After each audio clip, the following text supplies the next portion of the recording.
حضور میرا یہ سوال ہے کہ سگریٹ کے بے انتہا نقصان ہیں اور کوئی فائدہ نہیں ہے، تو پھر وہ اس اسلام میں جائز کیوں ہے؟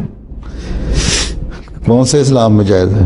اسلام نے تو کہیں ذکر نہیں کیا. اور اسلام کیا ہے؟ اسلام تو قرآن کریم ہے اور وہ سنت ہے یا حضرت صلی اللہ علیہ وسلم کی احادیث ہیں جو ہم تک پہنچی ہیں. اس زمانے میں سگریٹ تھا ہی نہیں، تو اس کا اسلام سے کیا تعلق؟ ٹھیک ہے، صحیح بات. پہلی بات تو یہ ہے. ٹھیک ہے. ہاں، اسلام نے ہر اس چیز کو برا کہا ہے جس سے نشے کی عادت پڑ جاتی ہے. ٹھیک ہے، اسی لیے حضرت مسیح علیہ الصلوۃ والسلام نے فرمایا ہے کہ اگر یہ سگریٹ پینا منع ہے، منع اس لحاظ سے کہ بری بات ہے اور عادت جس کی پڑ جائے اس کو چھوڑ دینا چاہیے. ایک دفعہ ایک مجلس میں آپ نے فرمایا تو آپ کے صحابہ بیٹھے ہوئے جو حقہ پیتے تھے، ہاں، وہ گئے گھروں میں، ان ساروں نے اپنے حقے توڑ دیے.